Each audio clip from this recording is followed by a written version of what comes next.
I have a confession to make. I used to be prejudiced against Christianity. Growing up, Christianity was the droning sermons of my school chaplain, floods of biblical jargon which seemed utterly irrelevant to my life and to 21st century Britain in general. Worse than this, Christianity seemed to me to be a refuge for the ignorant, a comfort blanket for those who refused to think for themselves. I even thought it was an agent of oppression which had sanctified murders, almost throttled the scientific revolution in its crib, and had recently been moonlighting as an alibi factory for perverts. Tom Holland's book, Dominion, changed my perspective on all of this. It, more than any other book I've read, apart from maybe the Bible, transformed my understanding of the figure of Christ and even changed ecclesiastical history, that most dusty of subjects, into a topic of considerable excitement. As it turns out, and it came as a bit of a revelation to me, much of Christian history has been extremely profound and humane. Dominion is therefore an epic book, and it really deserves to be read. However, despite my terrific experience reading the book, I ultimately came away from it feeling unsatisfied. I do think that the case for Christianity is overstated, and today I hope to explore why. Why should you care? Well, part of a massive impact of this book has been a resurgence in people claiming that Western culture and civilization is fundamentally a product of Christian values. There's this idea that Christianity is this genius spirit that propelled the West out of obscurity and into power. Some people even suggest that anytime a moral bone stirs in your body, then you probably have Christ or Paul or a church father to thank for it. This is too far. Much of Western culture was developed independently and sometimes in direct opposition to Christianity. The quality of other spiritual traditions, pre-Christian and non-Christian alike, is an essential point of comparison, and it's something I'd love to share with you in this video. Exploring these other philosophies and faiths can help you decide, presuming you're from a Western country, if you're fundamentally a Christian or, as I prefer, fundamentally a human being. Final thing before I begin. I'd like to point out that it is much easier to criticize than to produce. Please know that I am in the comfortable armchair of the critic here. Tom has created a general intellectual history of the West which spans for millennia, and it's an ambitious project which in many ways succeeds gloriously. As I quibble and nitpick, know that I'm not providing a unifying narrative, something which is so hard to construct but which audiences so crave in order to better understand the world. So, what are the fundamentals of Tom Holland's argument in Dominion?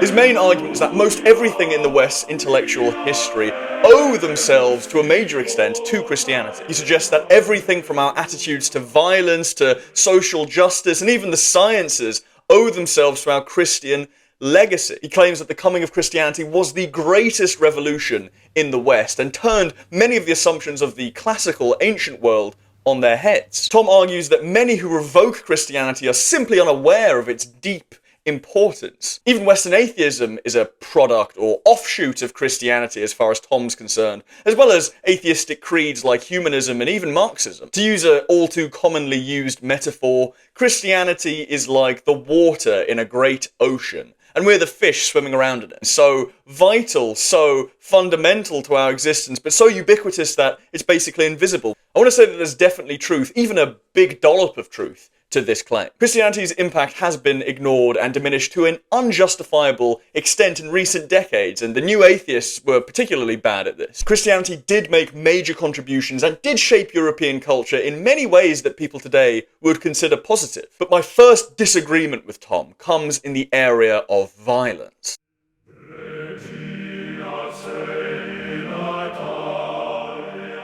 Tom argues in the introduction to Dominion that the pre-Christian empires of the ancient world, the Greeks and the Romans, were essentially carnivores, with no moral or intellectual constraints to their use of violence. For Sparta and Rome, even when subjected to the minutest historical inquiry, retained their glamour as apex predators.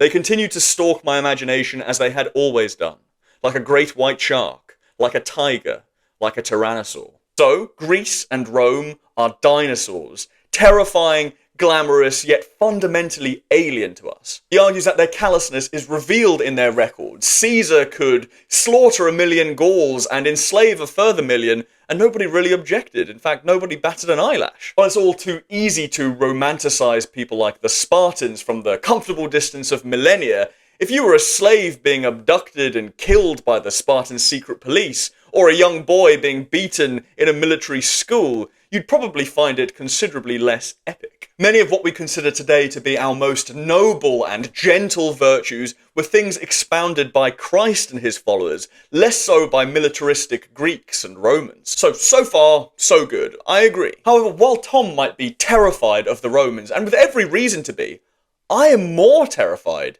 of Christian apex predators. Now, firstly, Christian apex predators, of course, have existed. I know you'll say Tom is aware of these, discussing many such examples in the book, but allow me to recount a few examples to you just so there's no doubt in your mind. What about the Crusades? And, take your pick. The Albigensian Crusade against heretics in southern France, the Northern Crusades against pagans in the Baltic, or consider the First Crusade. When the Crusaders captured Jerusalem, they went about massacring so many people, including hundreds of Jews who they burnt alive in a synagogue. How about a society like 16th century Spain, one of the most persecuting societies of all time? They massacred pagans abroad, destroying empires like that of the Mexica, the Aztec Empire, and that of the Incas. They exported the slavery of Africans abroad to the New World, and at home they persecuted Jews, Muslims, and Protestants. What about the European empires of the 19th century, who engaged in some hideously, almost laughably cruel and unfair battles? Consider the Battle of Omdurman, a major battle in the Mahdist Wars in Sudan. The joint Anglo-Egyptian army suffered about 47 casualties in this battle, when the Sudanese suffered 12,000 losses. Additionally, many of these wars and battles were explicitly carried out in the name of Christianity. So Christianity can be used to justify war as well as discourage it. And this is because there is a lot of legitimized violence in the Bible. Consider the slaughters of the Canaanites, the Midianites, and the Amalekites in the Old Testament. Or we can look at the church fathers. Look at St. Augustine, generally considered to be the most influential church father. They who have waged war in obedience to the divine command or in conformity with his laws have represented in their persons the public justice or the wisdom of government, and in this capacity have put to death wicked men. Such persons have by no means violated the commandment, "Thou shalt not kill." We can ask, how plausible is it that the cruelties of the Greeks and Romans were down to their lack of Christian ethics, if Christian powers committed similar atrocities? Indeed, is it not better to be faced with a rational, self-interested apex predator than one whose bloodlust is fueled by religious zealotry? Even today, it's quite shocking to see the astonishing lengths Christians will go to justify biblical accounts of genocide. Alex O'Connor's recent podcast episodes with William Lane Craig and the Connectleys being two great examples. And Christianity doesn't seem to prevent violence at home either. Historical research suggests that the medieval period was a particularly brutal time. It's been estimated that in the 1340s in Oxford, the murder rate was around 110 per 100,000 deaths, which would make it the 5th deadliest city in the world today. And again, this is during the Middle Ages, a time when the church and Christianity had maximal influence and power. By comparison, the 2020 murder rate for Britain is 1 per 100,000 deaths, 110 times lower. Indeed, the most murderous city in the UK, London, only had a murder rate of 1.3 per 100,000 deaths. Now, this is in a country where a minority, only 46% of people, identify as being Christian. So a less Christian England is a less violent one. Now, you may say that poverty and other cultural elements explain the inflated murder rate in the Middle Ages, and that, therefore, Christianity is off the hook. But if you play that card, you will have to admit it in the pre-Christian and non-Christian world also. And while it may be true that certain public spectacles of violence from the Roman world, such as the gladiatorial games, were banned under Christian influence, it's not like public violence itself was banned. Various hideous executions like hanging, drawing, and quartering, or breaking people on the wheel, or tortures like the strappato, where you'd be lifted by your wrists and have your arms dislocated, these were things invented and which persisted in Christendom. Indeed, opposition to public executions and torture only really started to get going in the 1700s, during the Age of Enlightenment. So it was really the Enlightenment, with its radical skepticism and antipathy towards tradition, that started putting a whole variety of time-honoured practices in question, from public executions to slavery. Let us put a pin in that for now, and we'll certainly return to the Enlightenment as we continue our discussion on violence. And it's worth emphasizing that Tom definitely does believe that Christian beliefs actually restrain violence and reform people's behavior. You can see this when he argues that the only true non-Christians to come from the West were scientific racists, the Marquis de Sade, from whom we get the term sadism, and the Nazis. By making this argument, he's clearly saying that the wholesale abandonment of Christianity leads to naked violence and a lust for domination. Today in the West, there are many who would agree with Himmler that for humanity to claim a special status for itself, to imagine itself as somehow superior to the rest of creation, is an unwarrantable conceit. Yet the implications of this view, which the Nazis of course claimed as their sanction for genocide, remained unsettling for many.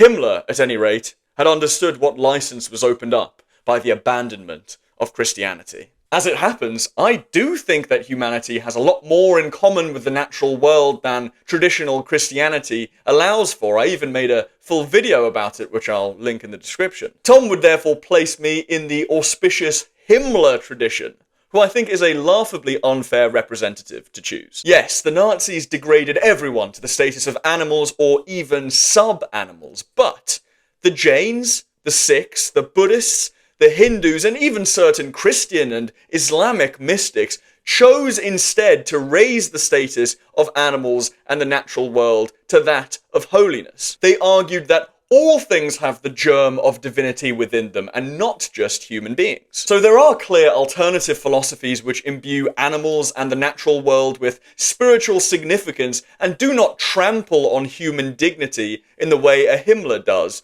but such possibilities do not seem obvious to Tom. Because he attributes fundamentally all compassionate and tolerant thought in the history of the West to Christianity, you end up with a false dichotomy: Christian teachings or racism and murder. Tom is adamant that his assumptions about how a society should be properly organised and the principles that it should uphold were not bred of classical antiquity, still less of human nature, but very distinctively from that civilization's Christian past. I am going to be facetious here, but I can just as easily ask, but what was Christianity bred from? The answer is, of course, human nature and classical antiquity, as well as Judaism. So I think that Tom is underplaying these things to a rash extent. Mind you, we can't say that Christianity came from divine revelation here, because Tom is not a believing Christian, and yeah, we're just doing pure history right now, but thanks for thinking of it. In particular, Tom dramatically underestimates those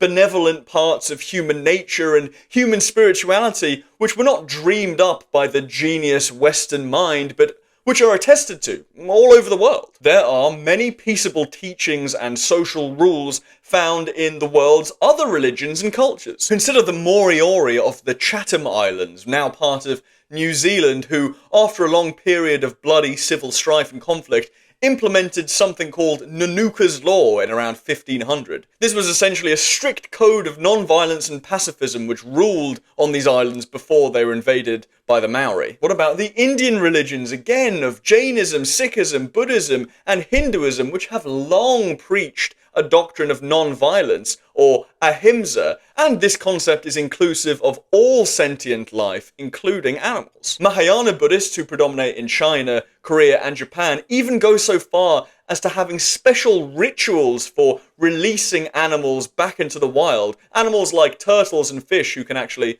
survive there, and doing so was seen as a great act of piety and loving kindness. Or the Chinese philosophy of Taoism is also pretty clear that violence is wrong. There is no glory in victory, and to glorify it despite this is to exult in the killing of men. One who exults in the killing of men will never have his way in the empire. If we find these compassionate traditions all around the world, then how are we to explain them, if not with reference to human nature? And this, I think, really strikes at the heart of my problem with this book. Tom's crediting of Christianity and its pupils as these incredible sages, these unique innovators of morality, it's a fundamentally limited, even parochial view. In fact, it verges on cultural chauvinism. the holding up of Christianity as this unique and implicitly superior path to virtue. Let me be explicit. I don't think Tom is intentionally trying to do this, but his adulation of Christianity and his silence on other world religions, with the exception of Islam, which we will come to, combines to leave this very strong impression that he thinks Christianity is unique in fostering compassionate societies. And I can't put my criticism of this view in stronger words than Aldous Huxley did back in 1945. There are many honourable exceptions, of course, but the rule even among learned Protestants and Catholics is a certain blandly bumptious provincialism which, if it did not constitute such a grave offence against charity and truth, would be just uproariously funny. 100 years ago, hardly anything was known of Sanskrit, Pali, or Chinese. The ignorance of European scholars was sufficient reason for their provincialism. Today, when more or less adequate translations are available in plenty, there is not only no reason for it, but no excuse.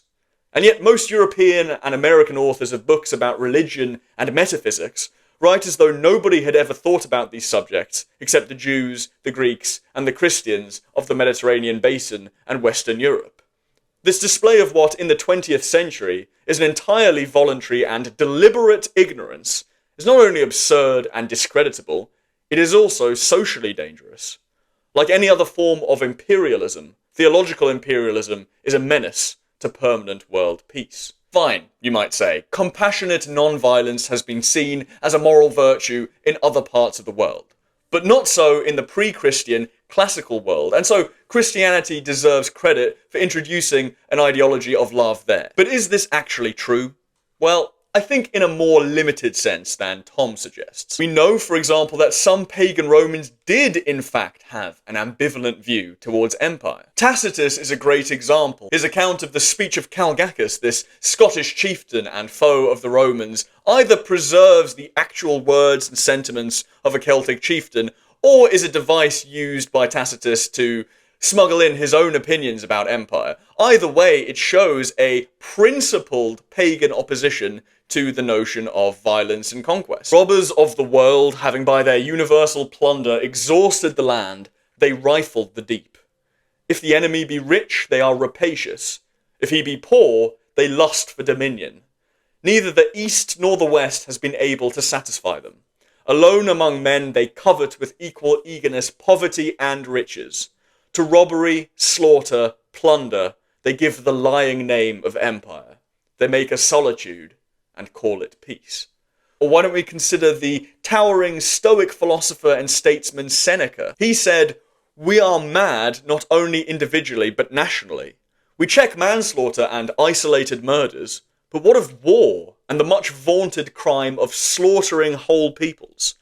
There are no limits to our greed, none to our cruelty.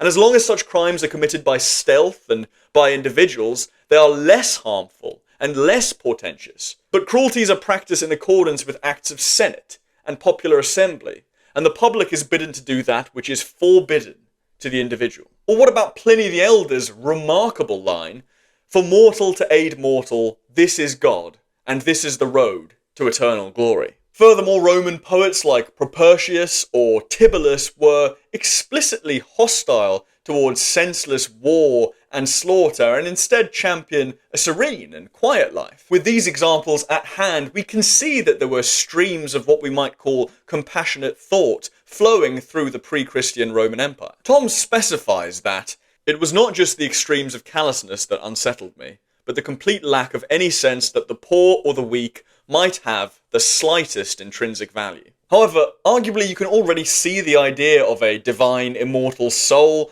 possessed by every individual and therefore giving each individual special value in the works of Pythagoras, of Plato, and in the followers of the Orphic mysteries. Christianity may have been the water that made these seeds grow, but had Christianity not arrived, perhaps some other rain would have come by instead. As we've already seen, belief in a divine essence conferring humanity and other forms of life special value is also a feature of other world religions unrelated to Christianity, like Buddhism, like Hinduism, like Jainism. Even so, such a belief may not be necessary to sustain a compassionate society. For example, if Stoicism, which advocates for temperance, serenity, and general goodwill between people, was adopted as a state cult by the Emperor Constantine and promoted as vigorously as he promoted Christianity, it is not prima facie obvious to me that the consequent society would be worse than a Christian one. Let there be no doubt, I do think that Christianity is more explicit and universal in its message of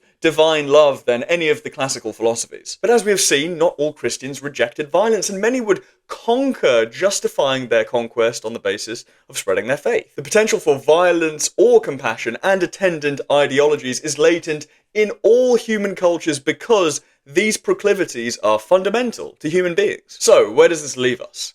A desire for peace, non-violence, and compassion is a feature which, number one, predates Christianity in the West, and number two, can be found in other cultures all around the globe. This reveals it is a universal human impulse, one which Christianity has certainly emphasized and celebrated, but one which can and indeed does exist without it. While Christianity may have been the vehicle that brought a mainstream ideology of love to the West, other such spiritual projects can and do exist, and therefore these values are not endemic to Christianity, but to benevolent humans everywhere. And speaking of benevolent humans, I believe I'm speaking to one right now. Someone who possesses such a strong moral character and such tender wisdom as yourself would surely not be so cruel as to not comment your thoughts on this video, nor to like the video, of course, nor surely would they neglect to subscribe to the channel.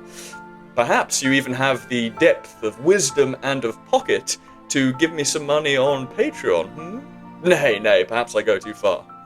Unless.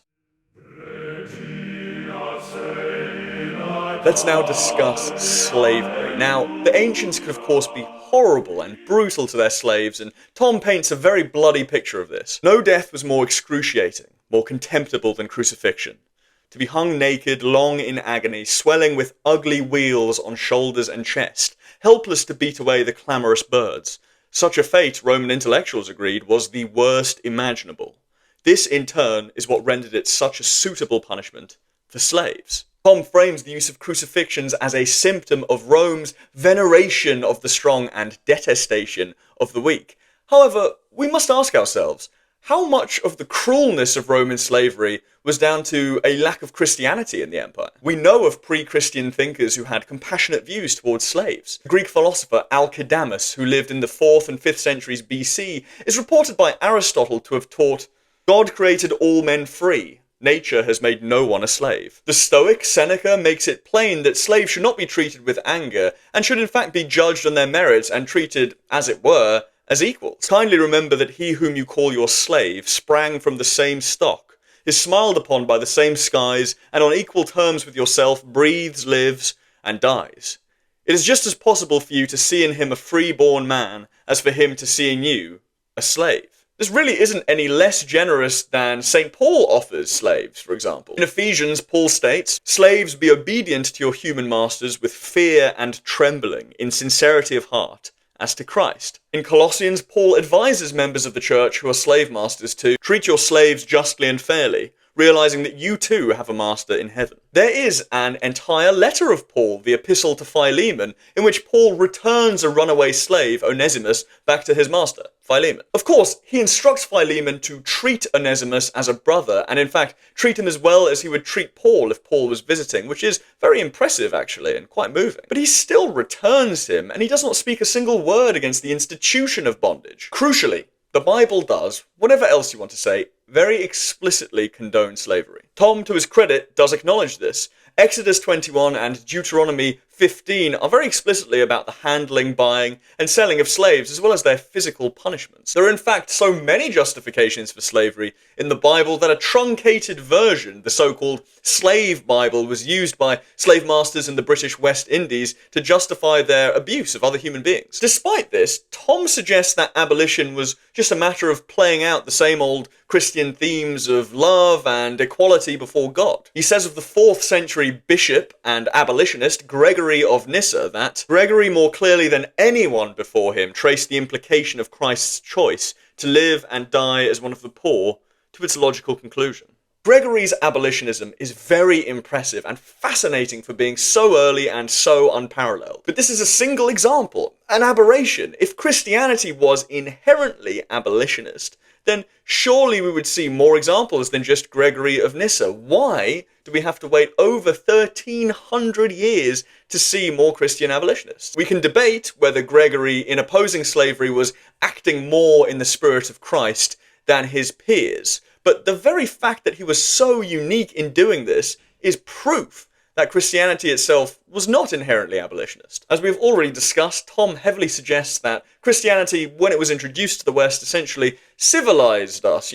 Pagan Greeks and Romans were morally uncomplicated in their use of violence and had no intellectual or religious critique of power. It was all very straightforward to them. And yet, despite this, ancient slavery was no more brutal than the transatlantic slave trade perpetrated by Christians. The sexual violence, the beatings, the killings of ancient slaves, all of this is equally, if not more true of New World slavery. There were no depths of depravity that Christian slave owners did not sink to, no torture too extreme. Let me give you only one example from Haiti. The slave revolt of Toussaint Louverture was produced by the same Enlightenment fervour that had catalysed the French Revolution, only this time it was a French colony trying to liberate itself from France. However, when Napoleon came to power, he wanted this profitable Caribbean colony returned to French control, and he was perfectly prepared to recommit Haiti's revolutionaries to lives of humiliation and servitude. In 1803, in Cap Français, Haiti, a crowd of French soldiers and jubilant white townsfolk gathered for a spectacle. A black prisoner was tied to a post in the town square, and some soldiers presented him with some large, starving dogs. Startled by the uproar of the crowds and the peals of military brass bands, the soldiers had to cut open the man's stomach before the hounds grew mad enough to eat the prisoner alive. These were Christian men killing this man. Christian townsfolk cheering on the carnage. Hell, maybe even the dogs were Christian. Stories like this punctuate the history of New World slavery in their thousands. This being so, how did Christianity soften slavery? Particularly when there were already ancient voices objecting to practices like that I just described. Omar Ali of the Brown Pundits blog puts it very well.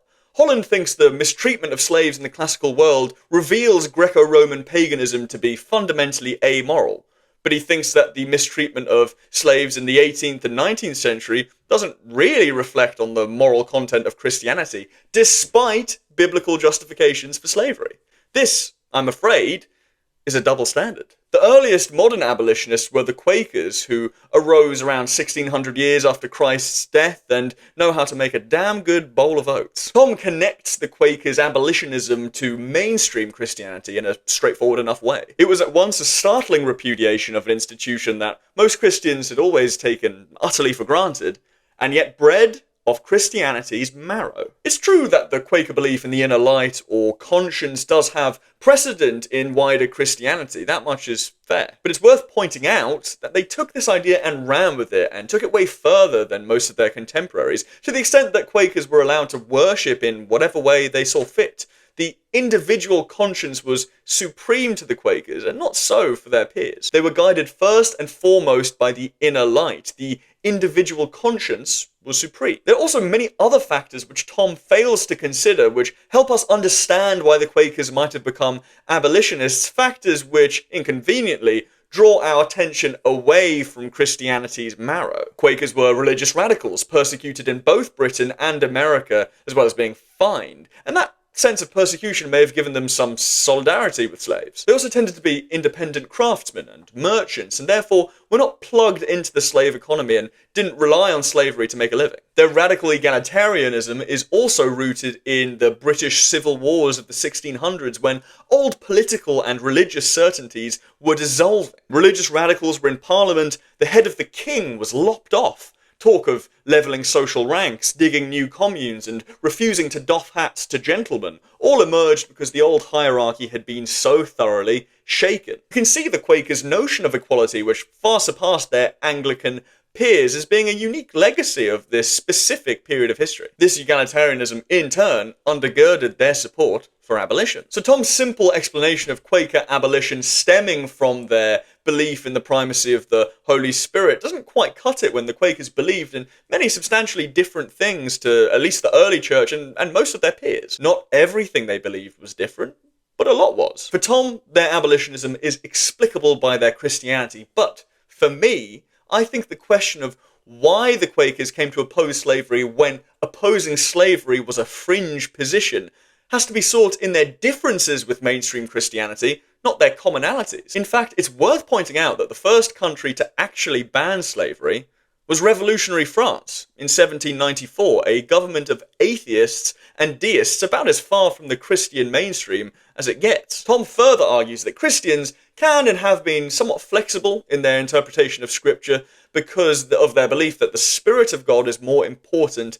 than the letter. He contrasts this with Islam, where the letter of the law is final. As far as Tom is concerned, that's why abolition was apparently baffling to the Islamic world, because any institution like slavery supposedly sanctioned by Scripture, it wasn't therefore seen as subject to revision, or it was basically unimpeachable. Tom claims the Islamic world only relented to abolish slavery because of British political power, and then people confected religious justifications afterwards. However, emphasis on the spirit, or the cultivation of a direct relationship with God from inside the individual, is a highly popular and mainstream tradition in Islam. It's called Sufism. Sufis have tended to privilege their direct contact with God over religious conventions of worship and conduct. Look at Rumi's poetry, for example, like the poem Who Am I? I'm neither Christian nor Jew nor Muslim nor Hindu. So Rumi does not fully identify with any dogma or creed or system of religious rules and laws, but with divine oneness. One I seek, one I know, one I see, one I call. He is the first, he is the most, he is the external, he is the innermost. This emphasis on the God within kind of resembles the Quaker doctrine of the inner light, which would help them question traditional Christian teachings about slavery and move towards abolition. So to say that abolitionist ideas would have never organically arisen in the Islamic world is, I think, too bold a claim. Indeed, freeing one's slaves in Islam was considered a deeply pious act, as it is in Christianity. A betting man in the year 1500 would never bet on Christianity coming to oppose slavery, and just because abolitionism didn't arise elsewhere first, that doesn't mean that the necessary ideological ingredients weren't floating around in other cultures, even if they had yet to catalyse. In other words, the eventual long in the making Christian opposition to slavery was not an inevitable byproduct of studying the Bible or the teachings of Christ, but was instead a historically contingent development, particularly when considering the biblical justifications for slavery. Tom will explain why Christians became abolitionists purely by referencing Christian teachings and ignoring what, in my view, is the more interesting question. Why did people equipped with the same moral exemplars of Christ and the Bible change from being overwhelmingly pro-slavery to overwhelmingly abolitionist? Christianity itself is a stable variable. It can't be invoked to explain changes to its own interpretation. The answer, I think, lies in the religious, cultural, and political changes of the 17th and 18th century, which we can crudely lump together and call the Enlightenment. Tom may think that Enlightenment notions of equality owe themselves to Christianity, and this may be fair, but it was only when people started doubting the divinity of Christ or the existence of a God who intervenes in the world that achieving equality in this world became politically important.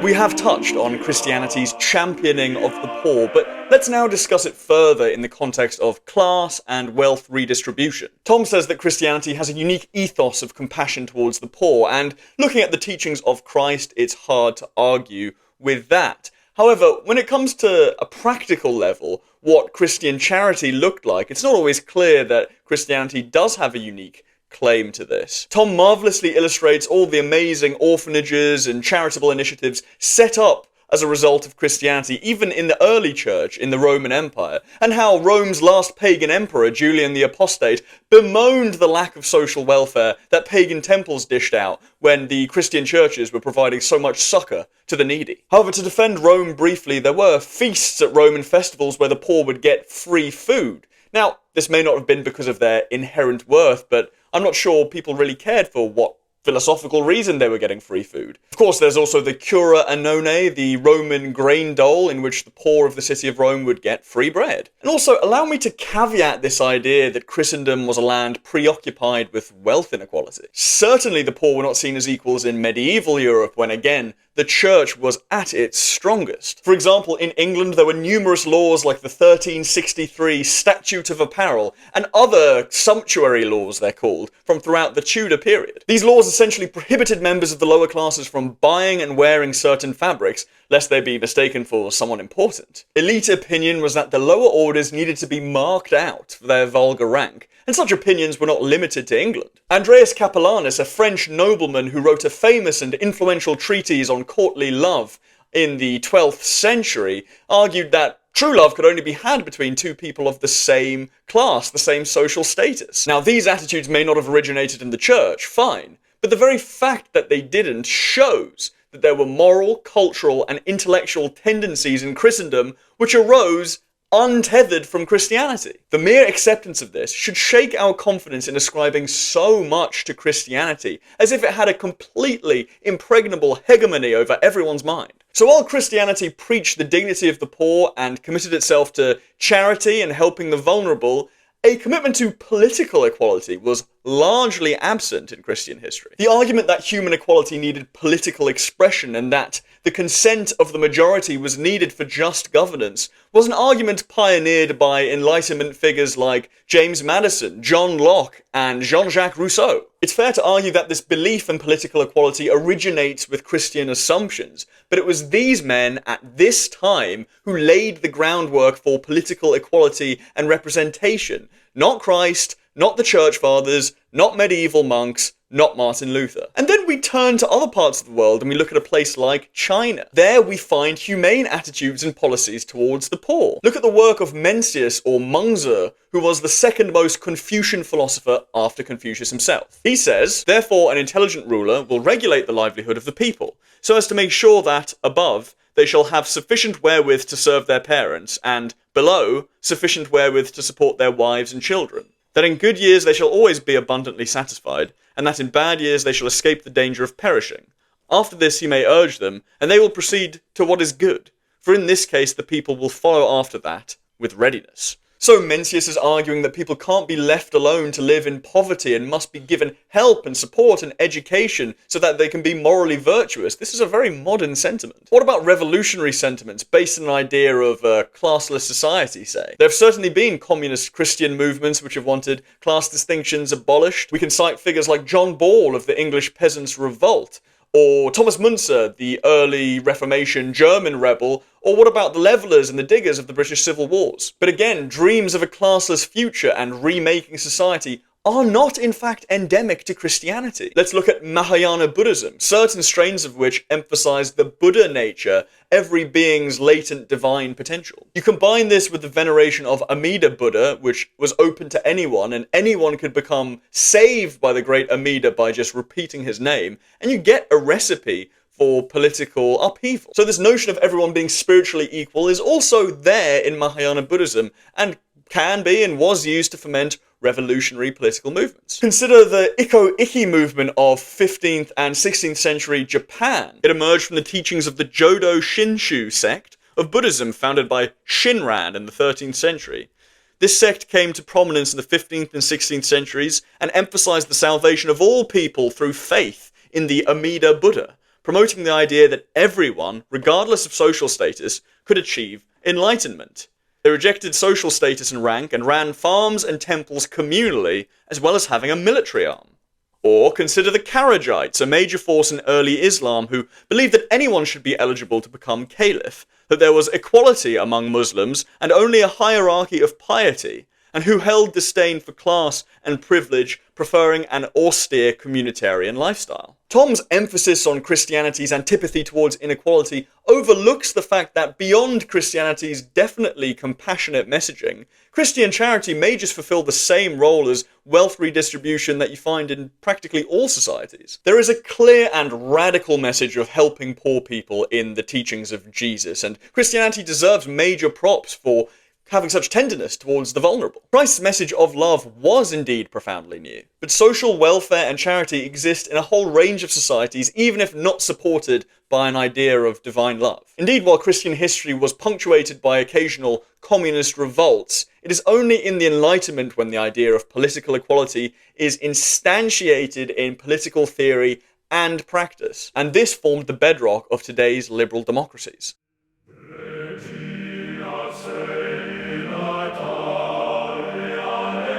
And what about women? Well, it appears to me very clear that in the Bible, women are supposed to be subservient to men. But I suffer not a woman to teach nor to usurp authority over the man, but to be in silence. However, Tom says that women were afforded more protections by Christianity than they received in classical culture. This is because men were instructed not to sleep with other women and not to abuse their spouses. It was consent, not coercion, that constituted the only proper foundation of a marriage. The Church, by pledging itself to this conviction and putting it into law, was treading on the toes of patriarchs everywhere. Here was a development pregnant with implications for the future. Women are also spiritually equal with men in Christianity, which gives them a kind of special dignity, which I think's fair enough. However, the dignity the New Testament gives women by suppressing infidelity and the sexual predation of men is a far cry from what we celebrate today as women's rights. You know, equal access to education, to healthcare, respect in the same competencies as men, even equal access to jobs and suffrage, voting, political power. These things, the bulk of what we think of as women's rights today, plainly have very little to do with Christianity, with Paul or the Bible or Jesus. They were the later inventions of people from the 1700s onwards. The 1700s are the very earliest. Indeed, even if some of the founders of women's rights were wittingly or unwittingly inspired by Christianity, they were creating legitimately new views on this topic, views that St. Paul would have disowned. That's why I think it's incorrect to say feminist academics were no less enthralled to it, the Christian legacy, no less its acolytes than were the most fire-breathing preachers.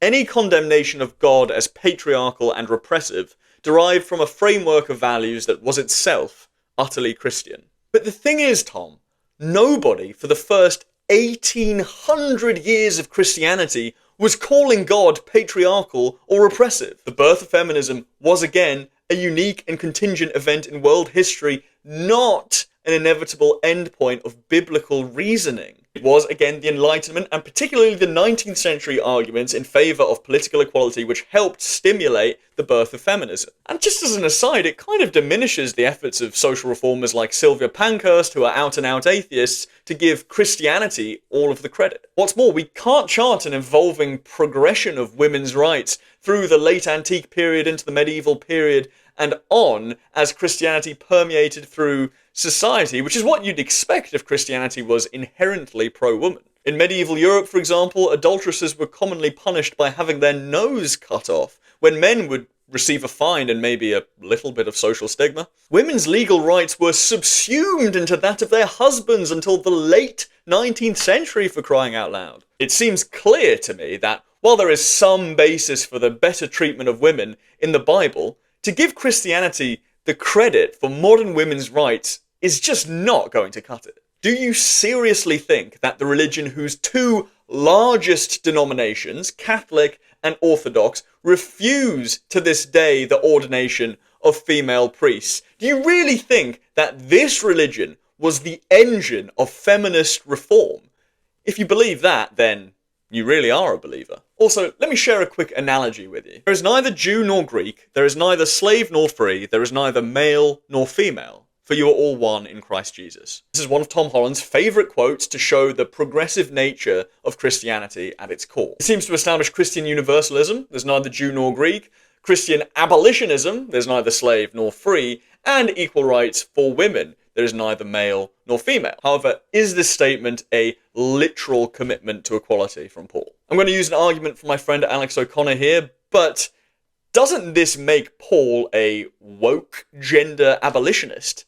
He says there's no longer male or female. Obviously, Christians would reject this and do reject this, but let's entertain a hypothetical. Let's say 200 years from now, because of changing cultural mores, even the most conservative Catholic believes that being transgender is fine. It would be absurd and ahistorical to pretend that this was a Christian development by pointing to St. Paul's comments, and this is what I fear Tom is doing with lots of issues. My point is I can play Tom's game with lots of issues which don't seem to have much of a justification in Christianity. Of course, the Bible is a compilation of many different books which offer different perspectives which sometimes contradict each other, and therefore its corpus can be used to justify a whole range of diverse opinions and perspectives. However, because that's true, you can posit that any number of opinions originate from our Christian legacy, even though there might not actually be a historical basis for it. It seems that Tom starts with the endpoint of the West's liberal values and then looks for an explanation and finds Christianity to be it, a kind of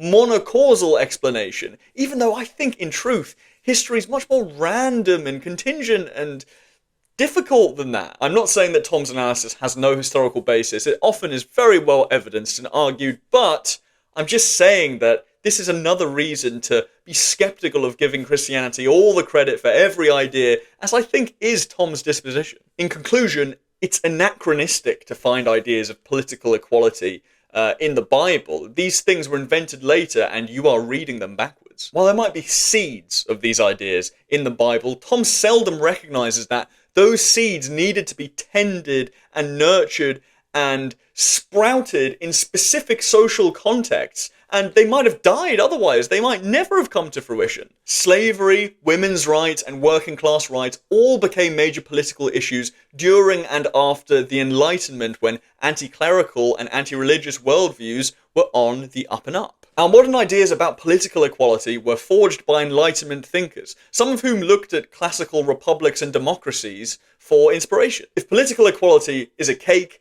then Christianity was an ingredient in the mixture, but it was the oven of the Enlightenment which baked it into the end product we have today. Otherwise, it would have remained the same old Christian goop that we'd had for centuries.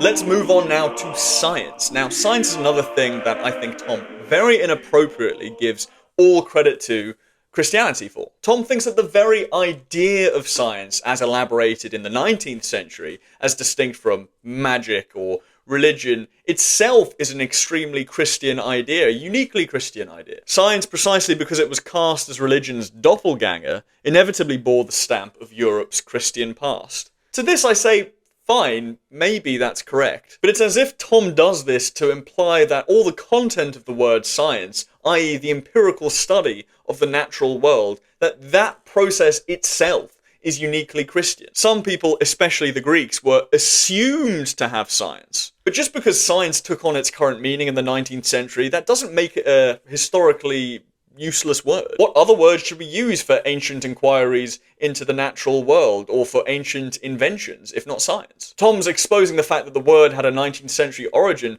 doesn't mean it isn't useful for describing things that went on in the past. And there do seem to be examples of things approximating science well before Christianity. From the Greeks, Thales thought that the natural world was perfectly intelligible and could be separated from the gods in its study, forming the basis for rational inquiry and science some 600 years before Christ. Epicureans relegated the need for divine intervention in the world by explaining things in terms of rules of nature. We know that major figures of the Renaissance and Enlightenment, like Francis Bacon, Montaigne, and Thomas Jefferson, were reading the Epicurean materialist Lucretius's poem on the nature of things. These classical ideas were 100% challenging Christianity and helping to foster the new culture of science. The ancient critics of Christianity used many of the same arguments against Christians that post-Enlightenment rationalists use, saying that Christianity is based on faith, no evidence, and that the flock are basically blind. The proto-empiricist physician Galen, who would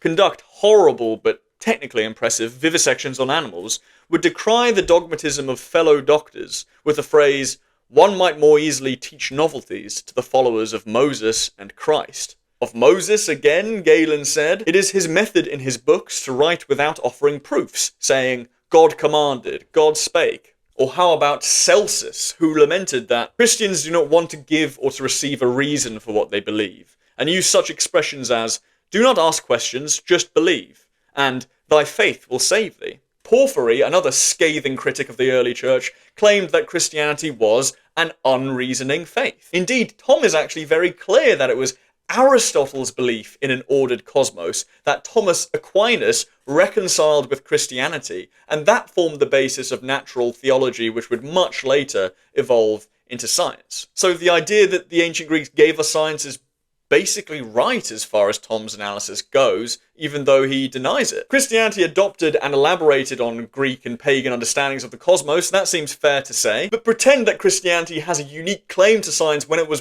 built on this pagan foundation is particularly jarring. I mean, the ancient Greeks invented so much: air and water pumps, steam engines, cement. The very fact that Christians preserved classical learning does not mean they get credit for its ingenuity.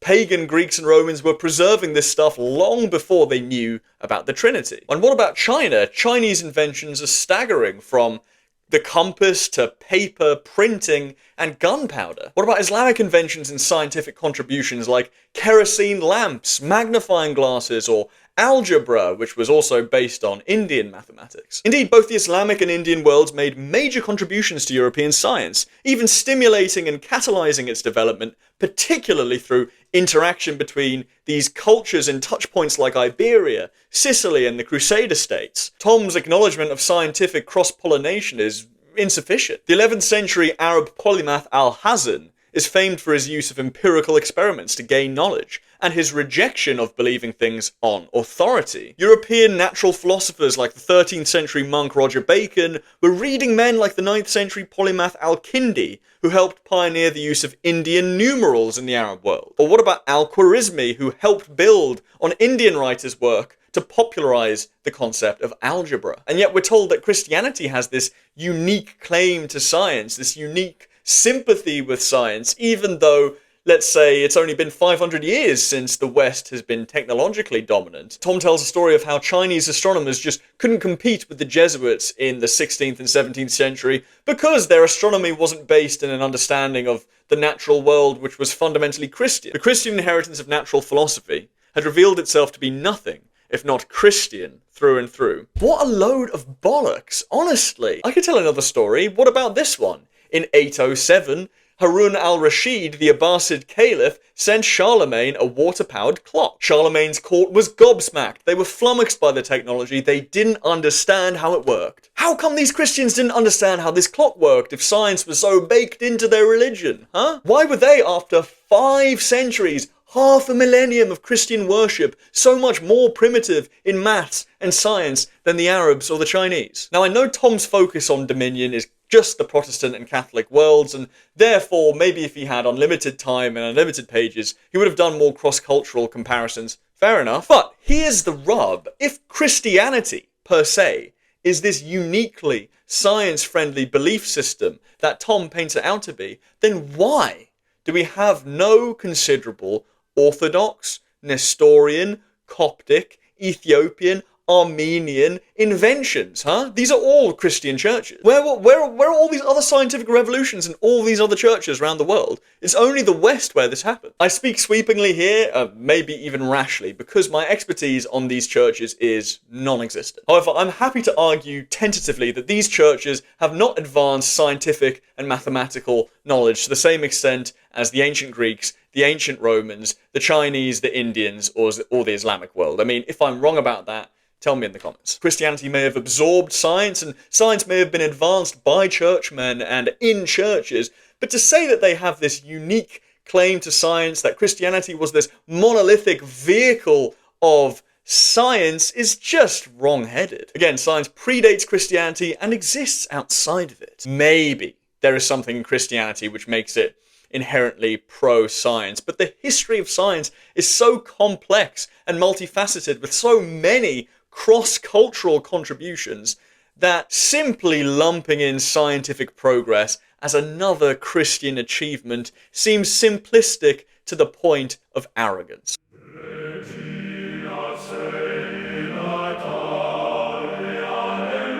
Finally, I want to directly address this frustrating notion that everything and everyone is Christian in all of Western history, and I think the root of this comes from a very woolly and inappropriate definition of Christianity. This is also a big Jordan Peterson talking point.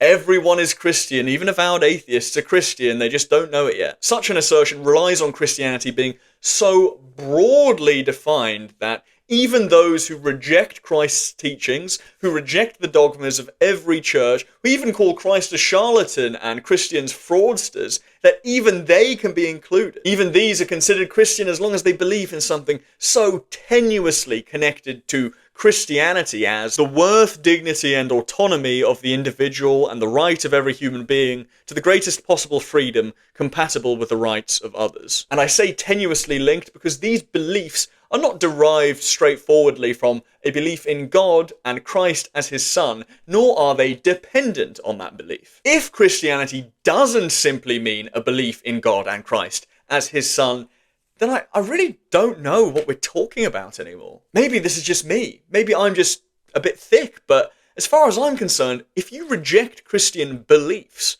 Christian dogma, then you aren't a Christian. Because Tom doesn't limit himself to a definition of Christianity which is anchored by actual religious belief, he can choose to impose his definition inappropriately on all sorts of weird contexts. Let's hone in again on the Enlightenment. Now, Tom chooses to describe the Enlightenment mindset in the following way. The demons of superstition and unwarranted privilege were being cast out.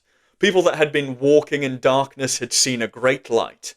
The world was being born again. This is just a language game. Sure, you can describe the Enlightenment like this if you want, but I find the parallel he's drawing to be specious. We are talking about a period in which people began to argue that the beating heart of Christianity, faith, contact with God, divine revelation, were all illegitimate. Yet Tom sees the Enlightenment as just another manifestation of Christianity, not an earnest reaction against it, not a repudiation of the religion which had plunged Europe into so many bloody slaughters and wars in the 1500s and the 1600s. Well, of course the figures of the Enlightenment carried forward Christian assumptions. How could they not? The very fact that they pitted materialist and rationalist considerations against the numinous obviously undermined Christianity. If Christianity isn't, in its absolute fundamentals, about connecting with the supernatural, then it isn't anything. It isn't a religion. The Enlightenment attacked this spiritual foundation, and therefore marks a genuine departure from Christianity, not a recalibration of it. And such departures have continued into modern times and deserve to be described as such, not as Christian rebrands or innovations or Christian civil wars. Hell, tons of people in the West today think divorce is fine. 66% of Americans identify as Christians and 81% of Americans think divorce is okay.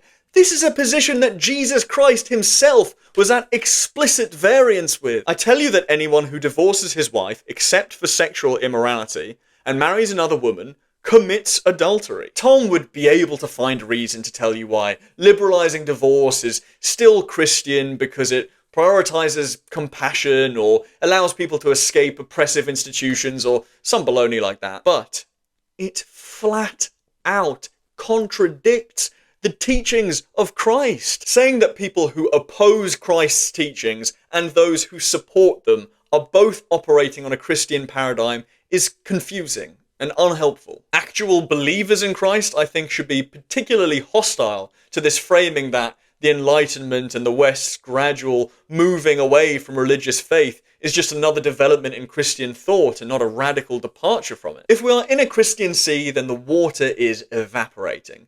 But the good news is what's left needn't be a wasteland. We can pour in more water, till new soils, and grow fruits and flowers from this planet's myriad spiritual traditions.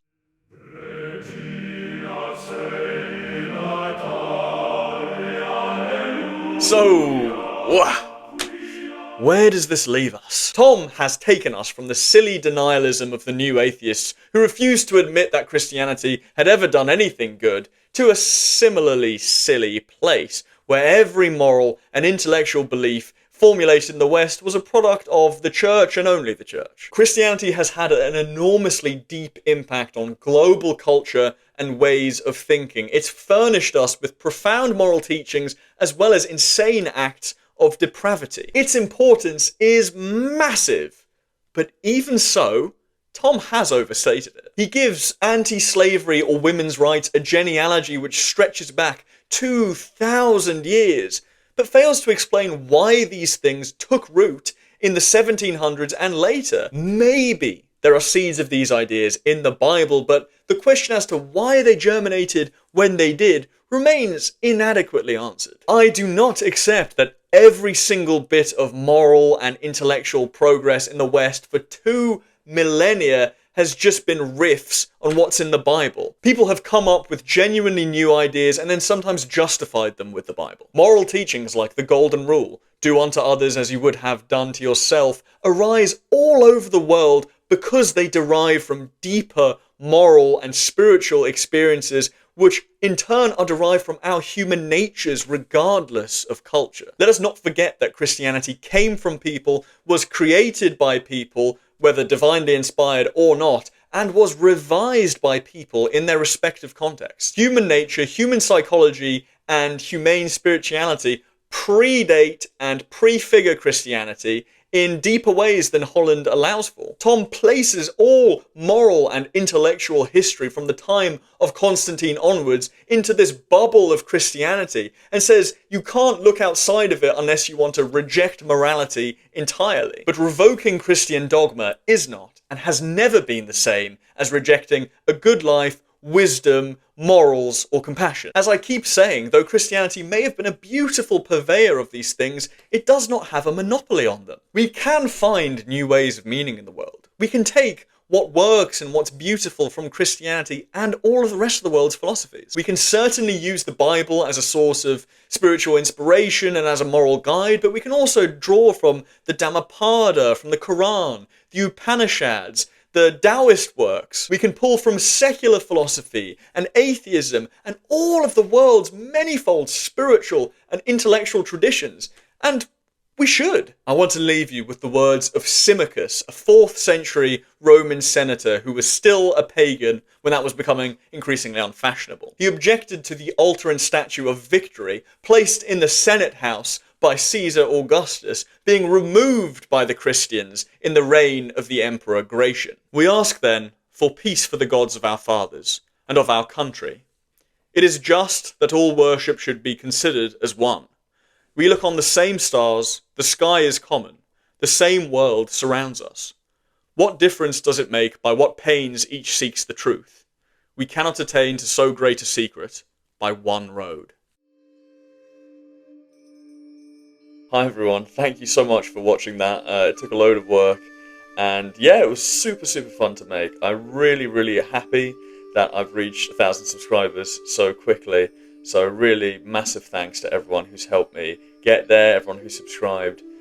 Thank you Alex for the shout out, Alex O'Connor, that was very meaningful. And yeah, in terms of great books to read if you'd like further reading, William Dalrymple's book The Golden Road was very influential on me in showing me how beautiful the other world's religions and cultures are, as well as The Perennial Philosophy by Aldous Huxley. So those are just 2 recommendations. But thank you so much for watching, and yeah, please share it around, like, comment, subscribe, and I'll see you in the next one. Sorry about the length.